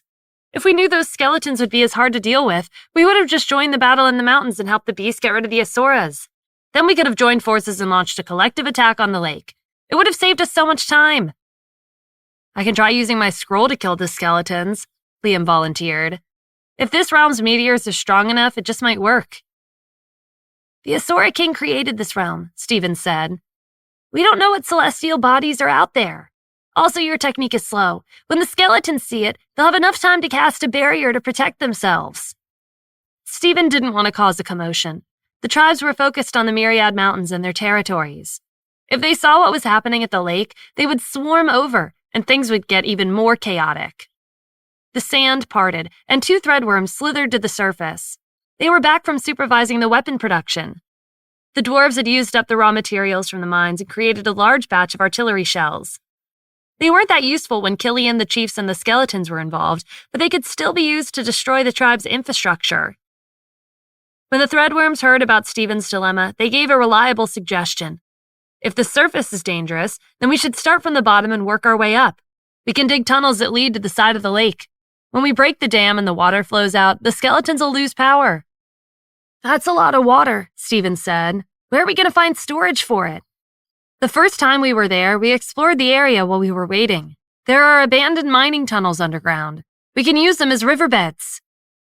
The threadworms were confident, so Stephen's team, the Ascenders and Tempest Citadel, placed their trust in them. It was worth a try. The other threadworms joined them. They slithered into the sand and dug their way to the lake, leaving Stephen's team alone with the Ascenders and Tempest Citadel. They fell into an awkward silence. They now had a potential solution to the problem, so there was nothing else to talk about. The Ascenders and Tempest Citadel sized each other up. Grudges would get in the way of their upcoming battle. Stephen bit the bullet and stepped up to mediate. You're Ascenders, and like you said, the human realm is none of your concern anymore. Can't you set aside your grudges for the time being? Faye scoffed. Ascending isn't as simple as you make it sound. The moment of ascension is a trial in itself. It's not an easy process. She gave the group from Tempest Citadel a dirty look. Their faction chose to ambush us at a critical time. They failed to kill us, but I know many people who died by their hand. It happened a long time ago, but our memories are still vivid. We can't just let it go. The elders refused to lower their heads and begged for a truce. Ascenders create cracks in the spatial barrier to progress in their cultivation. It's a selfish action that puts the human realm at risk of invasions. It's natural for weaker existences to be eliminated, Faye argued. Your faction doesn't have the right to go against the laws of nature. The atmosphere turned tense. Stephen intervened before a fight could break out. The skeletons won't be easy to deal with.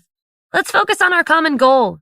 After the crises in the human realm is resolved, you can settle your personal grudges then.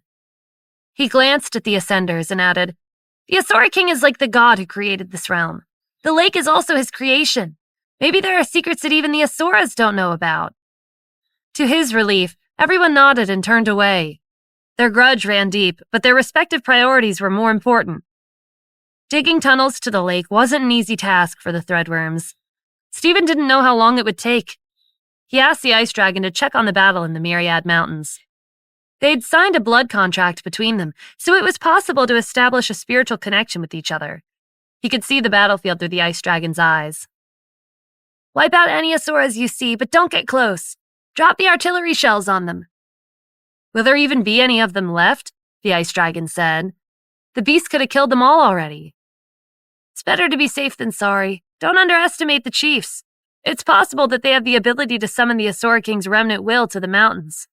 The weaker Asuras will get in the way of Killian's fight.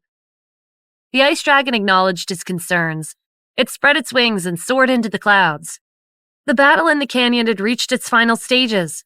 Flames and bodies were everywhere. The only ones left were the elite of the elites. The Asura army that started with almost 1 million members had dwindled to around tens of thousands. Their scattered figures fled in all directions towards the foot of the mountain.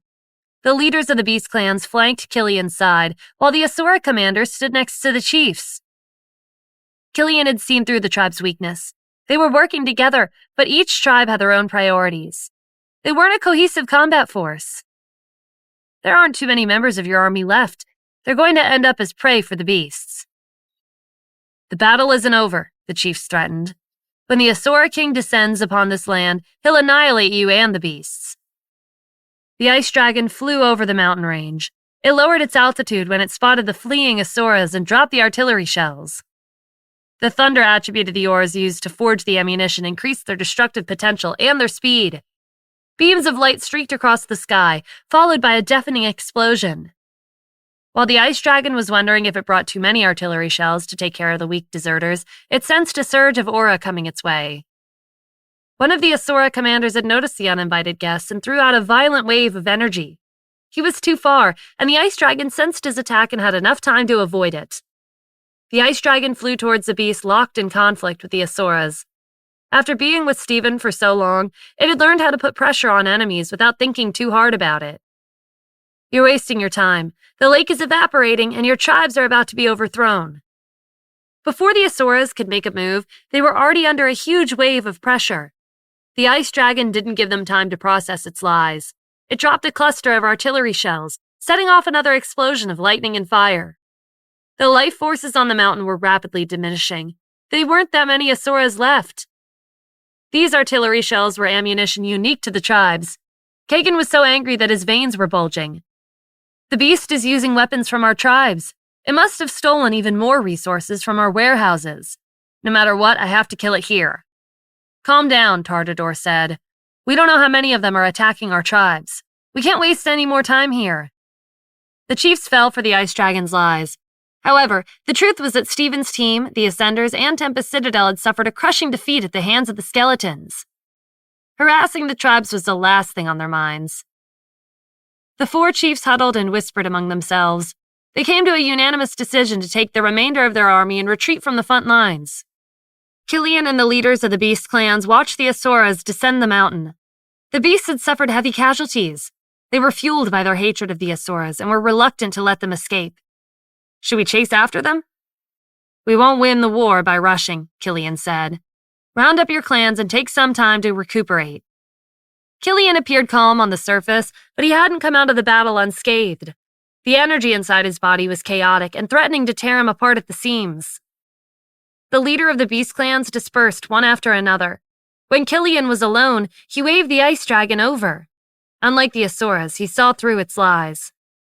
The ice dragon gave him a rundown of what had happened at the lake. Killian wasn't sure how many bones were burned at the lake.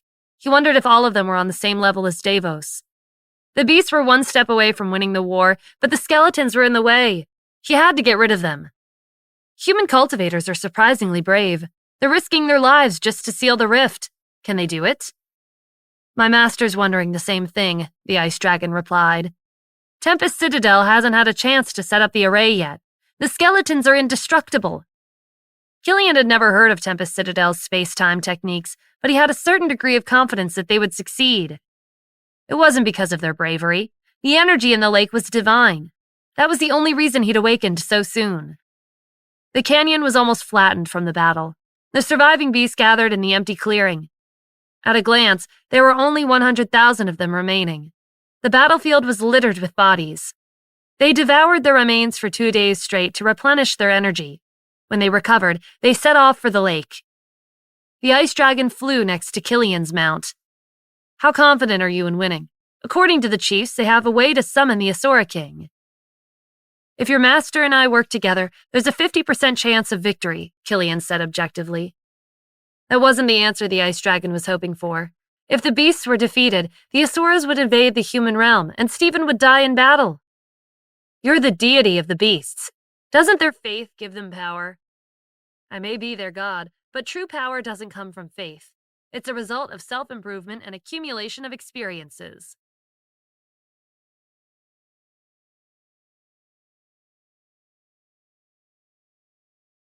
Stephen was waiting patiently in the forest surrounding the lake with Liam and Ezra. The threadworms had dug numerous tunnels leading to the lake. They extended 5,000 feet underground. He monitored Killian and the beast's movements using his spiritual connection with the ice dragon.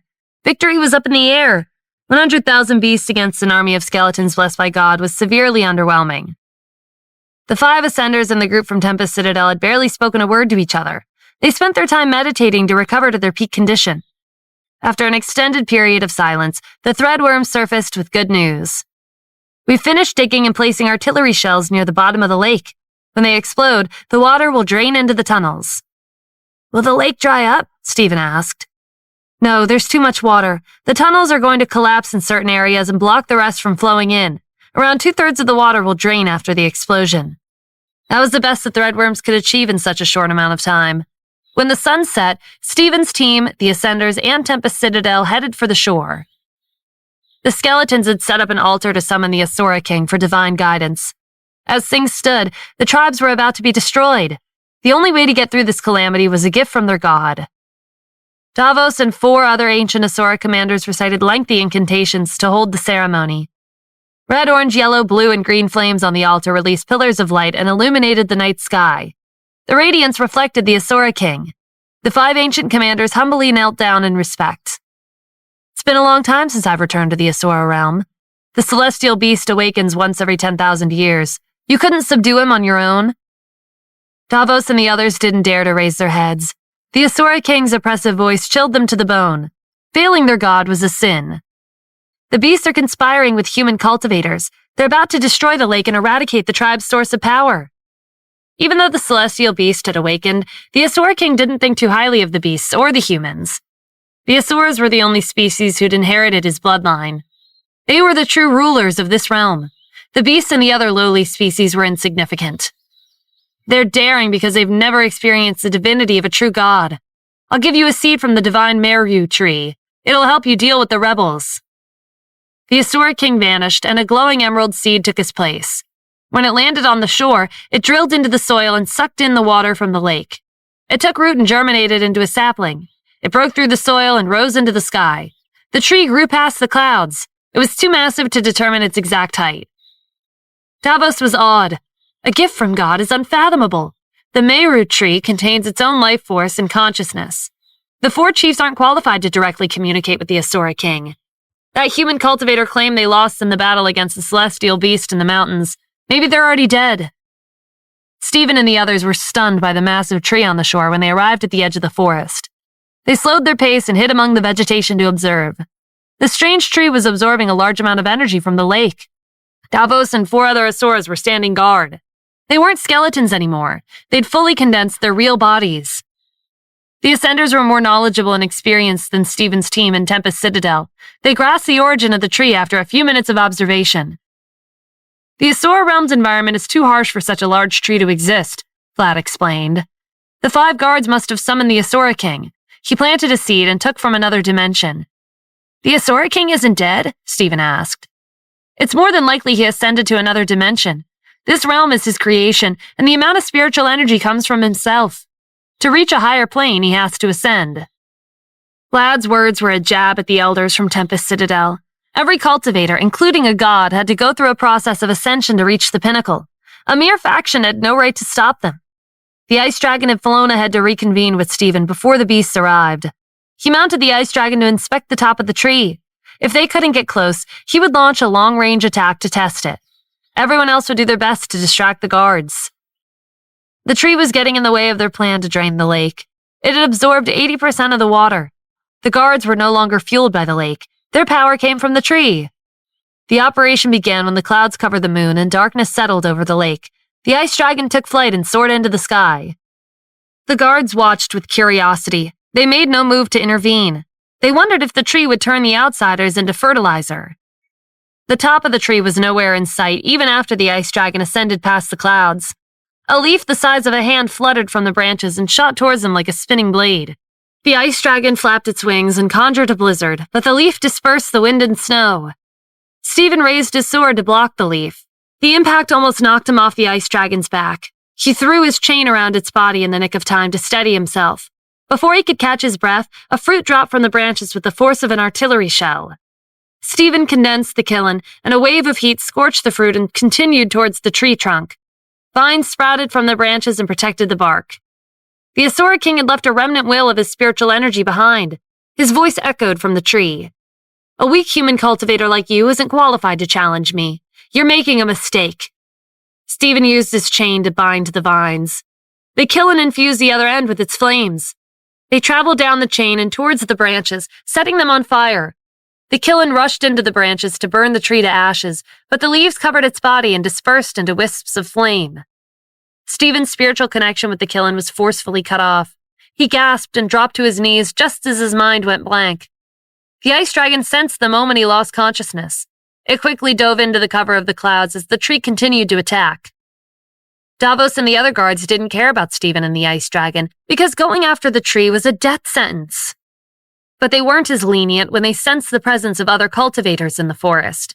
Their auras didn't resemble beasts or asuras, which meant that the intruders were human. The guards rushed into the trees and a fight erupted. Blades of light and explosions rocked the forest. The Ice Dragon saw the fight from the ground and changed course. It took Stephen a few minutes to come around. He pushed himself up with a shaky breath.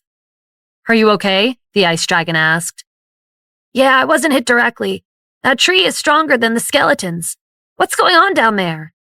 The guards found them and attacked first. Stephen and the Ice Dragon met up with the Ascenders in Tempest Citadel as they retreated.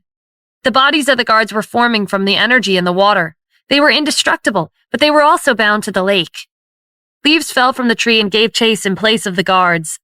Stephen and the others attacked with their weapons, but the leaves scattered and avoided their strikes. Liam condensed his totems. They attached themselves to the leaves and began to absorb their energy. A wave of dizziness washed over him. A small fraction of the leaves turned yellow and withered as his totems turned into a pile of rotten wood. Stephen steadied him. "Be careful. The energy in the tree can shake your spiritual world." The Ice Dragon flapped its wings, conjuring another blizzard. The wind and snow harmlessly swept past the leaves. Sounds of battle rang out from the other side of the forest. The beasts had arrived. The Ascenders stopped in their tracks. They were martial artists who ascended thousands of years ago. It was embarrassing for them to ask another species for help. "We'll stay here. The guards are strong, but they can't kill us in one hit." "Don't do anything crazy," Stephen said. "Remember, there's treasure in the lake. That's what you're after, right?" The Ascenders snorted. "Mind your own business."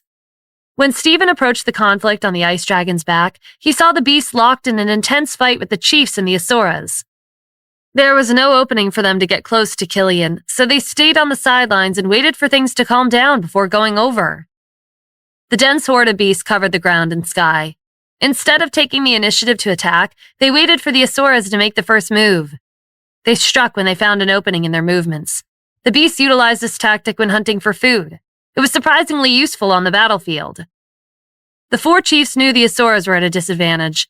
Their last resort was to summon a safe haven.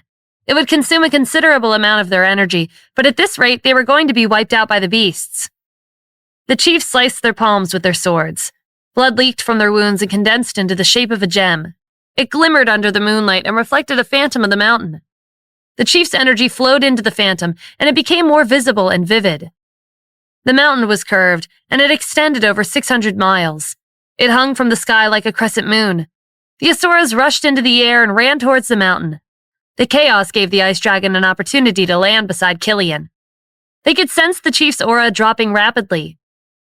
There were steep cliffs on the mountain, filled with an endless supply of ores, crystals, and medicinal herbs. The beasts were about to follow the Asuras when they saw a crowd of ancient beasts thought to be extinct. The tribes had captured them and trapped them on the mountain, raising them as training partners to give the Asuras combat experience. The beasts cowered from the deafening roar echoing through the mountains. They trembled in fear. "What's going on?" Stephen asked, confused. "I don't sense spiritual energy in the sound waves." Killian ran a hand through his hair in exasperation. The ancient beasts on the mountain are their ancestors. They're the purest of their bloodline. It's in their nature to be cautious of superior races. The army of beasts had forced the Asuras into a corner, but the chiefs somehow turned the tables with a shocking revelation of their cruelty.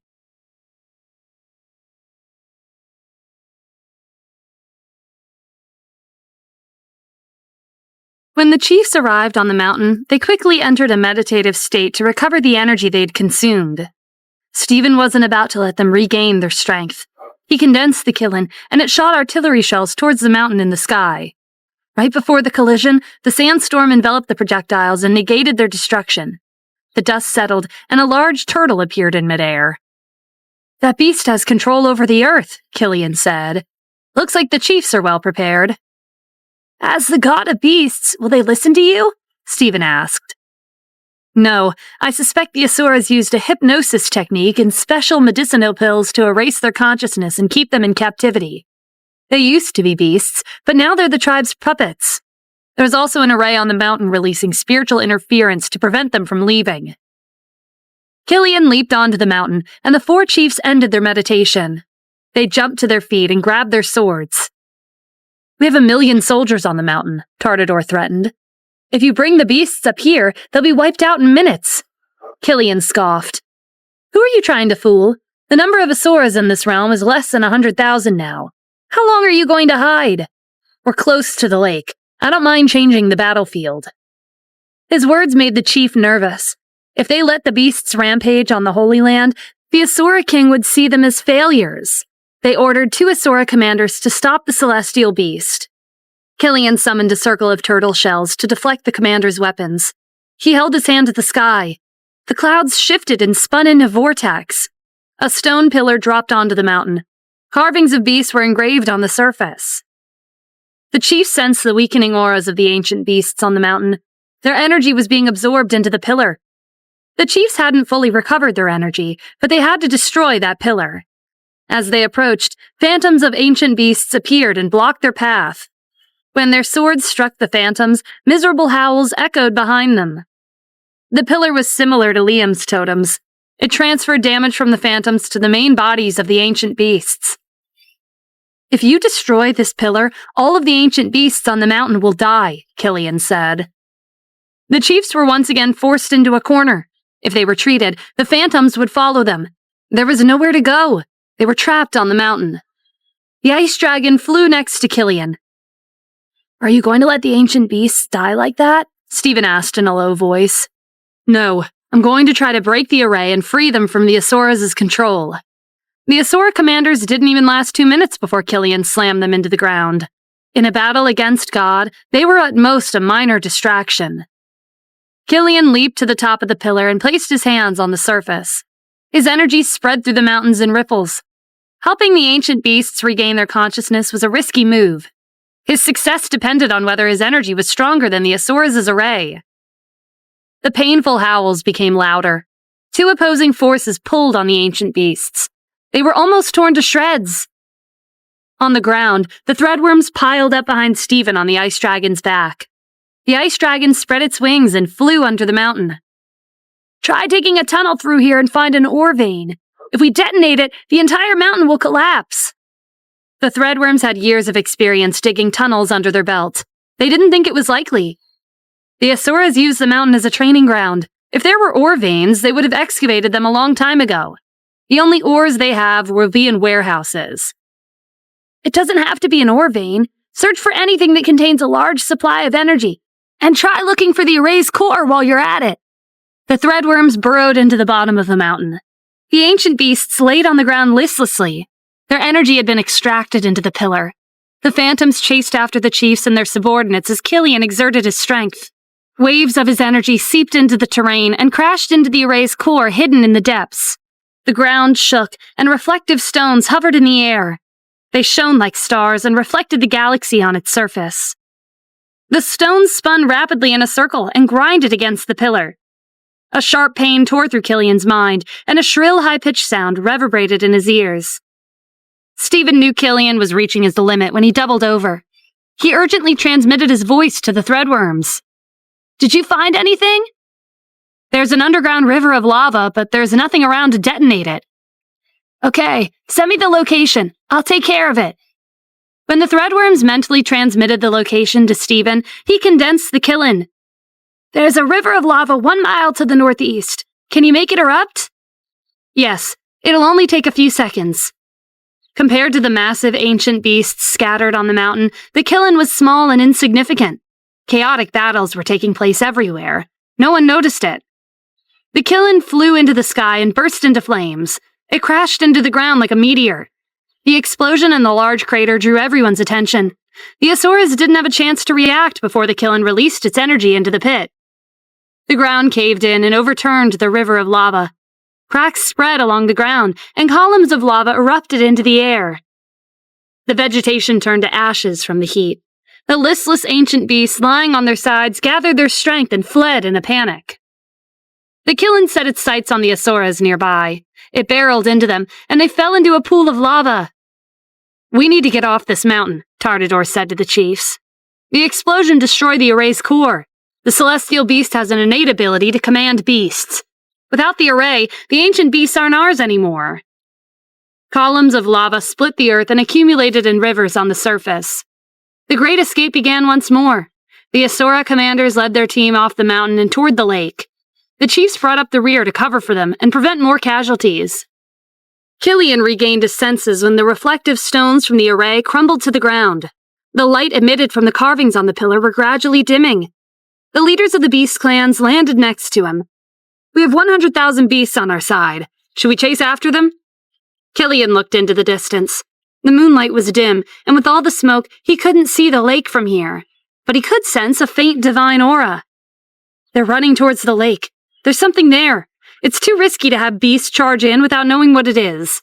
Save as many ancient beasts as you can and help them recover." The leader of the beast clan heeded his order, and 100,000 beasts swarmed over the mountain in search of the ancient beasts. The ice dragon flew toward the lake and landed at the edge of the forest. The stubborn ascenders were locked in a battle with the guards. Both sides seemed evenly matched. Stephen was relieved that the ascenders were alive. The group from Tempest Citadel was watching the fight from the forest. "The tree is still growing," the elders said. "It's absorbing a large amount of energy. If it starts attacking, no one will be able to stop it." Stephen glanced at the lake. The water level was slowly declining. "Its energy comes from the lake. If we destroy it, the tree and guards will lose their source of energy." "That's easier said than done. The tree has a mind of its own. There's no way to get past it. We've tried multiple times." The elders were doubtful, but Stephen was determined to set his original plan in motion. The threadworms were already digging tunnels around the lake. All they needed to do was find an opportunity to slip past the tree and detonate the artillery shells. The chiefs approached the guards with their heads lowered. Davos gave them a cold look. "You four were still alive? The tribes have no future with you at the helm. It's time to consider a new candidate. Killian landed by the shore on his mount. Your tribes are destined to fall to ruin. Don't you think it's ridiculous to pin your hopes on a tree? This is a gift from the Asura King, Davos retorted. A beast like you couldn't possibly comprehend its mysteries. Killian didn't waste time with idle chit-chat. He condensed a horde of beast phantoms to attack the tree. The branches extended and swept through the crowd. The beasts were sent tumbling through the air. They flickered and dimmed as their energy rapidly declined. Killian unsheathed his blade and cut the branches. Stephen watched with interest. Regular weapons can't damage the tree. His blade must have been forged from the bones of a powerful beast. His blade is unique, but he won't be able to get close to the divine tree and cut it in half, Liam said. He'd lost confidence in the beast's victory. If Killian fell in battle, everyone else would soon follow. No one up here could match up to a god. Stephen flashed a cryptic smile. It's not over. We still have a shot at winning, and you're our trump card. This is your chance to use your meteors. Liam brightened, and his eyes gleamed with anticipation. He unfurled a translucent scroll and cut his finger with his blade. He used his blood to write the lake's coordinates. A ray of light sparked to life in the night sky. Liam took in the spectacular sight. Most of his inner energy had been consumed, but he didn't mind. He rarely casted this technique, but each time was as thrilling as the last. He'd held back during the martial arts competition, but now he was going all out. The scroll had summoned the Asura realm's celestial bodies in orbit, and their target was the lake. He wondered how strong they were compared to the meteors in the human realm. Trails of flame streaked across the sky as the meteors passed through the clouds and came into view. Everyone was stunned. We need to create a barrier and block it, Tartador urged. That's the power of nature, Kagan said. What can we do? It's better we leave this to the divine tree. Aren't you worried it'll be smashed into pieces off wood? It's stronger than the four of us combined. We haven't recovered the energy we consumed yet. This is out of our hands. Kagan, Spence, and Drake seemed to have accepted their fate. They walked to the tree and sat down. Then they watched the battles around them, as if the conflict was none of their business. Killian's massive mount dove into the lake when the guards weren't paying attention. It was a shark-like beast, and its mobility and speed in the water made it unstoppable. The guards sensed their energy weakening. They scowled at Killian. How dare your beast absorb our god's divine energy? If you're upset, then do something about it, Killian said nonchalantly. But let me give you a piece of advice. My mount is invincible in the water. If you dive in, it'll swallow you whole. Two of the guards ignored him and dove into the lake to chase after his mount. Killian leaped onto the back of an eagle phantom. It soared into the sky towards the clouds above. Liam's technique had piqued Killian's curiosity. In all his lifetimes, he'd never met anyone who could summon meteors. He had to see them up close. The meteors were like a storm of fire when it brushed past Killian. If he weren't a god, the scorching heat would have turned him to ashes. He fixed his gaze on the meteors as they approached the divine tree. This was the best angle to witness mass destruction. The Meru tree seemed to have sensed the imminent danger. It frantically extended its branches into a protective umbrella over the lake. The first meteor erupted into an explosion as large as the mountain. The tree's branches buffered the initial impact, but several meteors later, the wood was turning into flying debris. The following meteors crashed into the center of the lake, and an unprecedented explosion shook the region.